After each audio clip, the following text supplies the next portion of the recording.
And we are back. Okay, that was a minor inconvenience there, but I managed to see what the issue was. And we are now jumping into the game, Greek. We're already 30 seconds in, unfortunately. We did miss that little bit of a start, but we do have Xavier Esports in the blue and Georgetown for your Esports in orange here. Was that an own goal? Was that an own goal? You didn't miss that much, folks, but Coco sent that one downfield and McWhiff. So normally, folks, when you're on defense, you want to hit that ball to the outside corner of your half in order to start the process of a clear. But that was a little bit confusing there. Maybe just an unfortunate touch from McWhiff. But now, unfortunately, things are not looking too great for Xavier as Georgetown is just taking control. Yeah, that is extremely unfortunate for Xavier there. As like you said, Georgetown has just completely taken control. Now being 2 goals up, they are in a very comfortable position. Yeah, very comfortable indeed. But folks, of course, this is only game 1 here. Things happen, you know, Kuko, it happens. You get some shots on net and they go in. But now, Xavier, they have to really take a look at what's happening. They still have 4 minutes. They just need 2 goals to tie this one up. Plenty of time. Yeah, I mean, I had a discussion with FBI Tugboat last week, Greek, and that's goal number 3 there for Ewell. Ooh. Xavier. This is tough.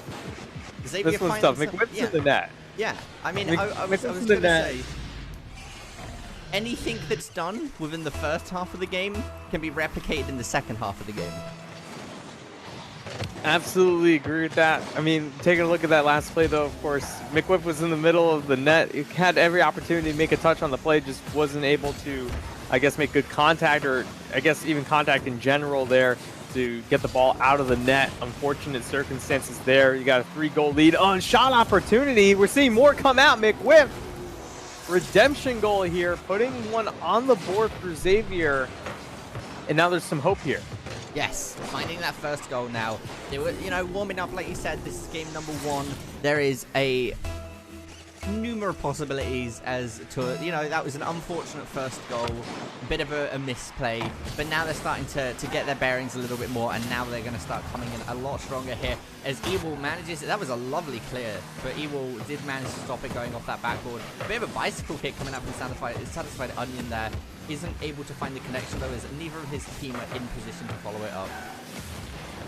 Taking a look at the standings, both of these teams are at the bottom of the leaderboard. Xavier's 0-2, Georgetown's 0-1. Both these teams trying to get their first win of this season today and start some great momentum to push them towards New York City to get them a great seeding position for the group seedings. Yes, Georgetown, of course, having that by week 1. So this is technically only their 2nd week playing.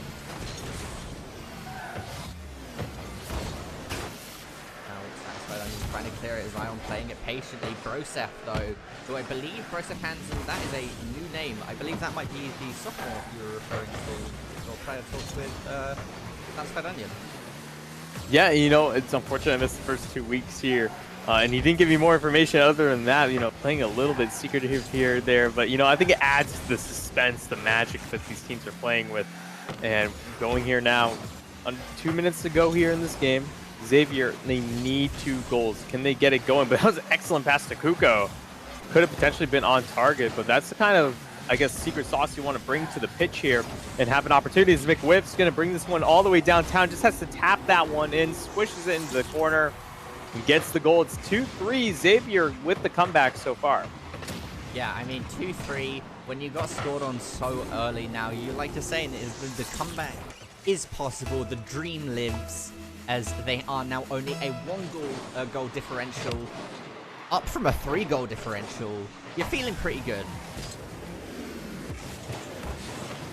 Now, Satisfied Onion, getting a nice chip over Zion there. Zion trying to push it now out of boost. He's got to outwit his opposition without any quick boost plays.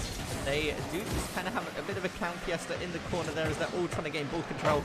Broseph now centering it up, centers it forward his team. The double commit from Georgetown does work out for them. Immediately rebutted by McWiff though. Now recentering it, trying to find it. Broseph gets it into control, centering it back to McWiff. Gets stealed upon by Zion and then immediately lands into Satisfied Onions. Position is he manages to get a shot off of the backboard there. It's slightly too high. Slightly too high, but even though it was off the backboard, someone else should have been there from Xavier to hit that one into the net. As Satisfied Onion, you never want to be put in a position where you have to take the ball across your own net. Luckily for him though, no one from Georgetown was there to put some pressure on, but now Kuko here is starting to put some things together and shot opportunities galore, but the defense holds strong. Yeah, the defense is holding really, really well. 45 seconds left on the clock is more than enough time here for Xavier to try and find their third goal and bring it into an even. And that was a good attempt. That was a great attempt at a pinch shot attempt there. Could have been excellent, could have been on net and would have been very fast if they're able to collect it there as well. So interesting plays. They're getting creative. You really like to see that because that means that they're confident in their play. They're not really too pushed back into their defensive half and they're not feeling that pressure. So the fact that Georgetown is giving them that much room in the midfield could spell some very interesting things in the near future. But 10 seconds left here. Xavier needs something to tie this game up. They got lucky there, still have time. The Satisfied Onion has it on the roof of his car, gets bumped away. Here comes McWiff. This ball is still alive, and this ball will touch Georgetown. Takes game one. Yeah, Georgetown taking game one there. That was an absolutely phenomenal attempt by Xavier as they tried to bring it back. They almost managed to bring it back there and tie it out, so we would have seen an overtime, but they didn't quite make it. But like you said earlier in that match streak, it is game one. And as we say every time, it's the first game. It doesn't necessarily define the rest of the series. Yeah, it is game one, but man, you have to be kicking yourself if you're Xavier because that own goal in the first minute of that game really changed the outcome here because it could have been going into overtime now. We could still be playing this matchup and maybe it could have gone to Xavier in game one. So again, just mistakes here and there really do add up. And we'll have to see if that really does cost them the series or not. But there's still ample opportunity for them left. They have to start now here in game two. If they can tie this series up, gain some of that momentum back, they could prove a real threat to Georgetown. Yeah, and now you can see this as them starting. As long as we don't see an accidental own goal coming in, then I think they'll be in a good position. Broseph Hamboni, who I'm just going to refer to as Broseph from now, tries to make something happen there, but it does get intercepted immediately, getting shot and cleared back into the side of Xavier. Satisfied Onion tried to recenter it, kill the momentum towards their goal, but he just managed to skim past it, graze it if you will, as he goes for the double shot there off the backboard. Nobody to follow it up. McWiff going for the dunk on the opposition, the double commit from Coco and Zion there. That could have been a massive accident. It could have been, but I'm loving the plays coming out here. Satisfied Onion, that was a for comfort. He had to really touch that one last second to keep it out of the net, but watch out for Broseph. He's going to have an opportunity off the corner, but no, McWiff going to attempt there, but this offense still going strong here for Xavier. They want to strike first here in game two. They do not want to let Georgetown take the first goal. Yeah, no, not letting them take that first goal is definitely going to be important here. And a massive clear comes out, immediately recentering itself as well. Satisfied Onion playing it slow, playing that back line, getting ready to stop it from going towards the goal, which he does successfully do there. Now the momentum swinging back towards Georgetown and then immediately back to Xavier. I mean, it's fun to see, but it would be interesting to see if we could get a statistic on ball possession. That would be nice to see what's happening here, but I think from our perspective on the field right now, it just clearly shows Xavier in full control of the offense right now. They see this defense of theirs on the midfield just bring this ball back across. Sure, the ball goes onto the blue half a little bit here and there, but there's no real clear possession from Georgetown. And now Xavier just right back on the offense again. This ball's on the orange half.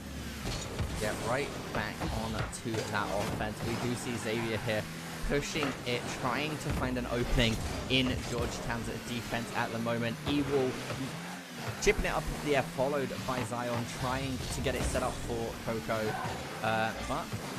It doesn't quite happen here. There's a lot of aggression now coming out from Georgetown. It gets knocked straight back into the center field. Mick with not too high on boost at the moment, so if he tries to make a save, it will be rather precarious.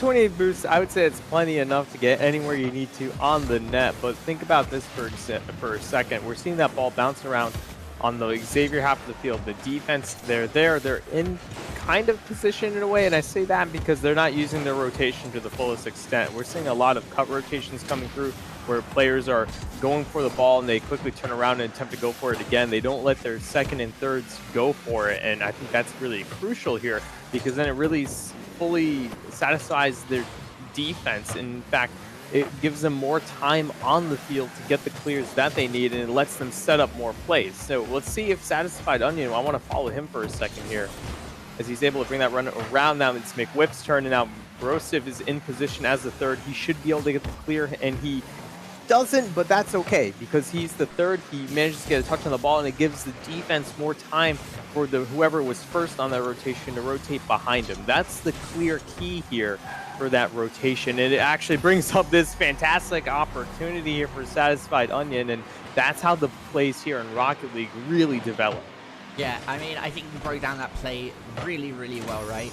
We saw one rotating after the other, and I think it might have been better that Brosif didn't get that massive clear because it let Satisfied Onion get it past two of the defense and then proceed to set himself up.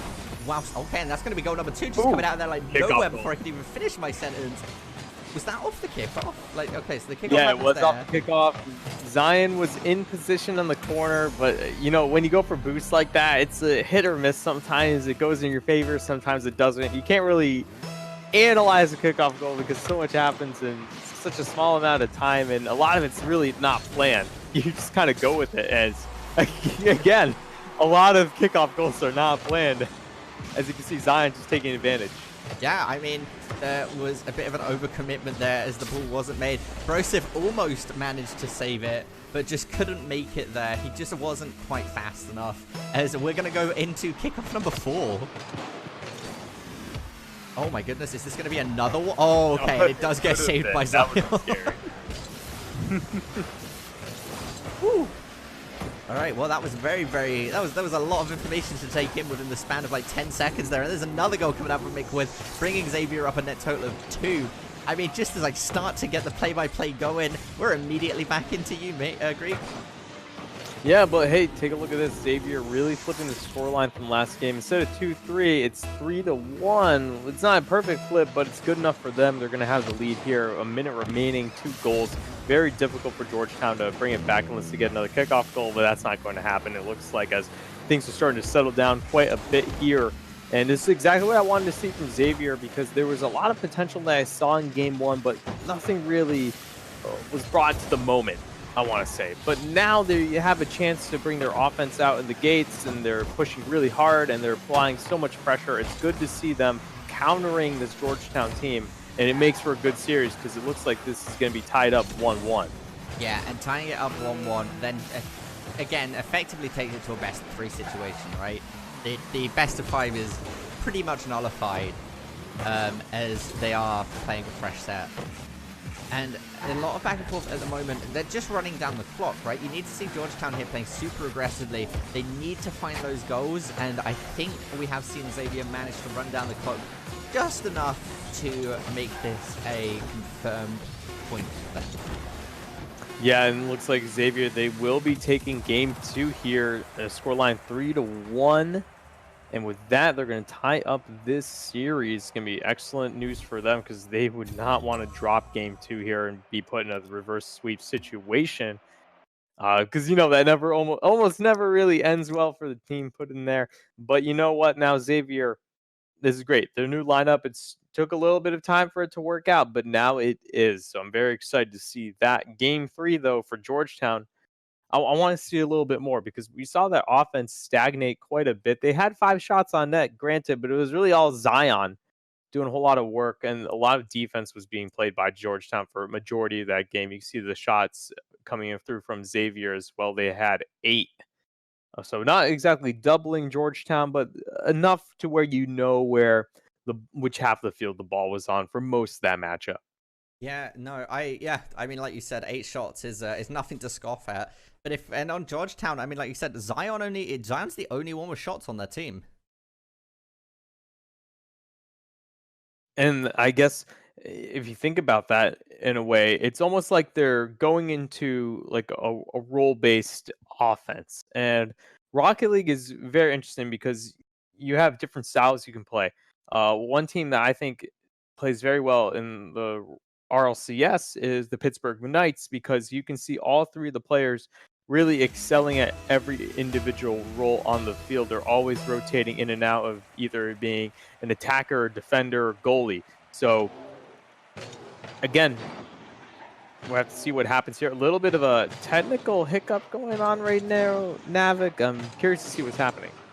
Yeah, I am waiting to... Oh, okay. Apparently there's an issue with one of the players joining. So we will be hopping to a momentary break as we get this one sorted. And we will be right back with the action very, very soon. And we're back, ladies and gentlemen. And we're going to be jumping right into the action. Immediately getting this game started. The kickoff starts. Satisfied Onion now. Oh, trying to take control. Bosif getting a good interception there as he goes for a shot on goal. And manages to find the first goal. 5 seconds into the round. We didn't even get... Actually, really... Yeah? Yeah, like, take a look at this play here. It just happens so fast, and you kind of blink and you miss it. Xavier taking the early lead here, and again, those kickoff goals, we've seen plenty this series. I think that's like, oh my goodness, like the 4th one in this series. And that's quite a bit because you don't really see it that often, so the team's really capitalizing on these opportunities. And then an immediate rebuttal coming out from Georgetown, bringing it 1-1. And we didn't even get a chance to talk about the substitution that happened on the Xavier side. Nick Wick out for Mushu in this next game, or in this current game. So a bit of switching up the team dynamics, trying to see what works better with their sophomore player. Yeah, we're going to have to see if that change is going to work out for them. Georgetown, though, you're right with the rebuttal there. Trying to bring it back, and again, opportunities galore in front of the net. Someone was not on that ball from Georgetown. It almost led to a shot opportunity. Lucky for them, they were able to get a body in front of that ball to keep it away from the goal. But right there, you have to play a little bit faster. You got to be there on defense. You can't give out free opportunities. Yeah, and that was interesting that you saw Ewell actually get bumped in by a teammate, and as soon as he got bumped, he used his flip to carry all of that momentum into the ball to try and clear it without using any boost. That was, that was a good piece of coordination coming out at the moment. As I was about to say, I mean, Georgetown now managing to score their 2nd goal, being 1 goal up. There's a lot of pressure. I'm actually very interested in this play. There's a lot of pressure. Brosif was there, and didn't really get a touch on the ball. he was in net, but just, I guess, messed up a little bit on the mechanics there. It's unfortunate, but folks, it does happen. A lot of pressure there. Satisfied Onion is going to tie this one up. And this game, game 3, is just an all-out brawl. Both teams scoring and taking every opportunity they can get. He just ran it down mid. He did, and no one was in net. There's no other way to put that. Kickoff. Yeah. Yeah, and when you're on kickoff here, like, you take quite a gamble when you if you don't keep someone in net during the kickoff, because you allow opportunities like that to go in, and you really are going to be kicking yourself after you let that one in. Yeah, Ewell going for a backboard shot there. Didn't quite have the boost he needed to get into the position, though, as we see Satisfied Onion getting a demolition onto Xeon. Mushu taking the shot onto the open goal, and now Xavier have taken the lead once again. Yeah, and the demo is very big here, but again, the defense, they were already pushing up. I don't think the demolition would have made things easier for this goal. Maybe getting rid of Zion would have put another body in front of that ball. But when you're all pushing up like that on the Georgetown side of the field at the same time, you have to already know that ball is going downtown, because it was already in the hands of Xavier, and they just said, oh, okay, there's no defense, we'll just throw it on net. Yeah, no. And unfortunately for Georgetown, that's exactly what happened, as the ball gets recentered. Satisfied Onion I did not see his boost count at the moment there, but he just kind of went away from the ball, followed up by Mushu though. And this is what I was saying to you in that very short break, Greek. Last week, Mushu was a name we heard so much, right? This man capitalized on every single opportunity he was given. And it worked out really, really well for them. They still ended up losing the series, but they did take it to game 5. Yeah, but right there on that play, Georgetown, they had 2 defenders in net, but they double committed, bringing them outside, opening it wide open for Mushu. And of course, it wasn't a easy shot for Mushu to hit, but it was a whole lot easier knowing that there were no defenders that he was challenging. Yeah. Then that brings us back to Georgetown. Then again, like you said, their commitments on defense at the moment, they're just leaving this goal open, unfortunately, and the ball spent so much time in front of their goal at the moment. Xavier not managing to find the connection that they wanted. Yeah, well, you know, you can't really blame Xavier for that because they're playing it safe here. As we have, depending on your interpretation on the rules of Rule 1A or Rule 1B, or some people don't even call it a Rule 1 on the field active right now, so we're going to see how that goes on for a bit. Folks of you who are unaware, in Rocket League, if you lock cars with your opponent, there's a unofficial rule where you can't let go. So whatever happens, it happens there. The only thing resetting it, of course, is if someone bumps into you by accident or, you know, sometimes on purpose, or a goal is scored. So it looks like these 2 players are going to be holding it out there. I believe it is Satisfied Onion and, goodness, Kuko. Yeah, Kuko and Currently Satisfied Onion both in that, locked into that. All right, there we go. That's going to be the Rule 1. I mean, they were in that till the death, weren't they? They were not letting go. They respected the Rule 1, and we do see Georgetown scoring that goal, still being a net total down of 1. Very funny to see that. We don't see that often in very competitive matchups. We see it in RLCS though, and the rival series as well. So you know these players, they're having fun, and it just turned the game into a 2v2 for just a little bit. Yeah, I mean, it's a matter of respect, isn't it? You respect the Rule 1. A little bit indeed, but we're gonna see now here. Xavier can hold on to this lead. They're up by 1. They're trying to take match point in this series, but this could spell disaster. But Kuko had possession of the ball, but he just let that one get away just a tiny bit and just prevented more offensive pressure from being created. Yeah, now Georgetown trying to put pressure onto it. Does center the ball over. Kuko's ready for it. Satisfied Onion stealing it away though, as now he's going to attempt it. 2 players from the Georgetown on the other side of the goal. They were given a chance there to catch back out, but they were on the opposite end of the field for a moment there.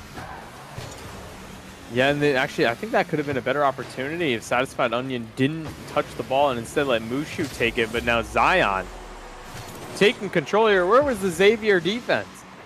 On the other end of the field. As they tried to run it back. Yeah, there was a triple commit. It didn't go their way, and as they were all trying to run back to their goal, Zion just kind of dirtled back into the goal. Yeah, and in Rocket League, there's a fine line of how you want to play your offensive style, and a lot of teams, they like to create this triangle of rotation that follows them from defense to offense, but you can't have it overcommit like that, or else you're not going to get back in time to make the save when it matters most. And it is a fine balance, and the best teams out there, they even make mistakes with this, so it's not perfect every time, but you have to be at least good enough so that your opponent can't take advantage. Yeah, 10 seconds left onto the clock. We might be seeing this going into overtime for the first time today, Green. 4 seconds, and like we say, the game doesn't end till the ball touches the ground, so we could see some miracle goal come out from either side here, as Mushi's trying to make it happen, but it does, in fact, go into overtime. Yeah, overtime, the first time in this series. I think we did see an overtime in the first series, of course. I think actually in game 1, so that was actually a long time ago. But again, Brosif, the shot on net, gonna go in. Xavier, easy time in overtime, and now if you're Georgetown, you have to be thinking, what just happened here? Our whole defense was in position, and then everyone kind of just rotated away and let the easy shot in. So you can't let that happen, of course. Yeah, I mean, that was definitely unfortunate. When you get into overtime, you never want it to go that quickly, you know what I mean? You want to They want to put up a fight, but when the goal does just roll in. To be fair, we could label that game the goal of kickoffs, because I believe out of the 9 goals, 4 or 5 of them were off kickoff. Yeah, no, things went pretty fast in that game, and you know, things did slow down that last minute into the overtime, of course, so where things were getting a lot closer. But now Xavier here, I mean, these players aren't waiting, Navik. They're already in the lobby. They're ready to play. But Xavier, with the lead now, trying to take this series here in 4 games, not a sweep. Had a little bit of trouble in game 1, the own goal that really plagued them in that game. But now trying to redeem themselves here and hopefully for them, hop out of the last 2 bottom positions on that leaderboard. Yeah, and I mean, like you said, it was a bit unfortunate game 1. Xavier have really come back with a stride. Now being a game up, this is match point for them. So if they manage to win this one, then we will be seeing game, set, and match towards Xavier Esports. And again, Georgetown's defense is just not doing too hot today. Well, actually, I like the idea from Zion, but again, like, that's just an unfortunate mistouch there. You can see him trying to really hit that more towards his own corner. Instead, just went a little bit too, I guess, centered on the field, giving ample opportunity for Mushu and the rest of the Xavier squad to take advantage and control. You see Mushu already up in the air for these aerials and almost scoring there. Is Ewall just couldn't find the right ingredients for the recipe. But yeah, that just shows that Georgetown is still in this. Yeah, no, 100%. I mean, I just said that Georgetown's defense wasn't doing too hot, but at the same time, we've seen Georgetown just manage to score goals with nobody in defense on Xavier's side as well. So either team are looking, they've got ideas, but the execution is not landing them where they want it to go. But yeah, like you said, Georgetown still 100% in this, but we are seeing a lot of pressure coming out from Xavier as a lovely pass comes out from Mushu to Satisfied Onion, managing to just get a nice clean shot onto that goal. And the defense here just a little bit stagnant. If you're Zion, you're literally sitting in front of the net. You're not doing much there. If you might as well just not be in the net. You need to have someone intercepting that pass in the air. I know it's a tall order to ask for, but any sort of pressure that you can put on the offense not only could potentially block the shot on net, but it could force an error or make it go wide or just too high or something. You can't just give them that free ample opportunity because they're going to take it every time. Yeah, 100%. They are. And they have been. They have really, really been capitalizing on each attempt that they've been given. There's been a few mistakes here and there. This goes for both sides. And both sides have been capitalizing on them fairly well when given the chances as well. But at the moment, Georgetown has just been given more chances to Xavier. And with that, we have 3 minutes to go here. Still so much pressure for Xavier's offense. Zion finally gets a clear for Georgetown, but it's right into the clutches, the Satisfied Onion, who's going to bring that all the way downtown. He's going to get a shot. No, can't put it on. McWhip to clean it up. Kuko there. Again in front of that. And half the game left to go. Can Georgetown start to bring this back? There's a possibility. Like we said earlier, anything that was possible in the first half is definitely possible in the second half. So scoring 2 goals in 2.5 minutes is an abundance of time. Now Mushu trying to gain ball control past it to Satisfied Onion going for the ceiling here, has 30 boost, uses the flip. It looked like he was looking for a bit of a flip reset there as McWhip just goes into the air, manages to get a nice little dive shot. Kuko tries to save it, and that rebounded so many times. And I really like the shot placement from McWhip because it just put it just out of touch for Kuko to really get a solid clear out of net in that top upper right corner. It still manages to force its way in. And now with a 3-goal lead here, 2 minutes left. It's going to be very difficult for Georgetown to bring this one back, but they're already on the offense. This could be what they're looking for if they can just hold this ball on the blue half for longer than 10 seconds. And I'm serious. It'll allow them to build up some momentum, some pressure, and they'll be able to find some holes in this defense. Yeah, holes in defense is definitely what Georgetown need to be finding themselves. I mean, 3 goals, a minute 30 left onto the clock, so what, that's a 30 seconds average per goal. It's possible, but when we've been seeing, 3 goals come out of Xavier in 3.5 minutes, it's not an easy task. It's not an easy task, but, you know, in last game, they scored 9 combined goals for both of these teams. There's still ample opportunity indeed. As again, that was an opportunity as well. Just no one was there to capitalize on it. That ball was centered in front of that net, but no one from Georgetown was going up to put pressure. No, and I think that's the key word, right? Is pressure. Xavier has all of the pressure this game. They have all of the momentum. They have the pressure. They're making these super aggressive demolishes, and they're trying to capitalize on it through taking out key players in key moments. And you're absolutely right. And I agree on that. They're really doing a great job just playing the bully here in this game. And by getting the demolitions and just by putting on more and more of that pressure prevents Georgetown from solidifying any sort of offense. And you can see the bumps coming out even in mid-air coming through, and it sets up plays like that for Satisfied Onion to come in and say, all right, I'm going to put the nail in the coffin here and give my team a 4-goal lead with only 22 seconds left. We're going to take this series. Yeah, I mean, 5.5 seconds per goal is not a lot of time. It's not a lot of time, especially because I think, like, goodness, that's just almost out of the realm of possibilities. I don't care how good of a team. You can throw Cloud9, and maybe not the best example because in the relegation tournament. Maybe you could throw the Pittsburgh Knights in here or NRG. They're not going to score 4 goals in 20 seconds. It's just almost impossible. No, it's unfortunate for Xavier, but they're going to, or sorry, unfortunate for Georgetown. Fortunate for Xavier, they're going to be able to take this series 3-1 as soon as the ball touches the ground, and they do so in dramatic and stunning fashion here. Yeah, that is going to be Xavier Esports taking the series against Georgetown.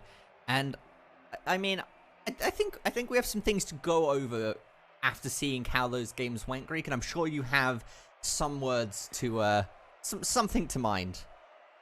Oh, absolutely, I do. I think it's very similar to what I saw in the first series going up with Butler and St. John's University, and it's a lot of hesitation, I would say, on the part of Georgetown. I think that on defense they're playing a very reactionary style, and that causes a lot of problems, especially because you're basically waiting for a shot to be thrown on net by Xavier, and that's not really that great. You want to be proactive on your defense. You want to be intercepting balls. You want to be forcing the issue downfield. You want to take a clear and not just clear it downtown to relieve some pressure, but you want to take that clear and turn it to a pass play, to give it to someone on your team here. If you're Zion, you get the ball in front of your net, you want to throw that one to Kuko, who can bring that one downtown or maybe around the corner, and you have Ewall come in to finish the shot.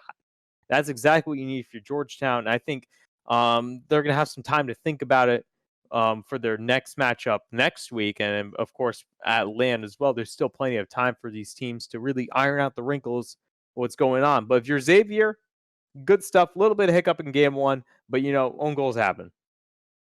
They do, and I would like to take a look back at that in the VOD later today because I'm curious about how that one happened. It's interesting to see, and I'm sure Xavier will also be looking over it and just saying, okay, we can't let this one happen again. You know, that was a bit of a misplay. But yeah, no, I see what you're saying. Yeah, I mean, looking over your VODs and seeing where the missteps happened and maybe your site misplays is important, right? Because if you can iron those out, you can perform really, really well the next week. No, it's exactly what you do. If you can get those practices in, get those VOD replay analyses going, that could be very, very crucial, especially going on into the later weeks. I think with that, though, I think Navik, we're going to go to a quick break, but we're going to have Seton Hall University coming up against Providence College. I'm excited for this matchup. I think it's going to be very close. Yeah, I'm also looking forward to it, and we'll be right back with the action momentarily.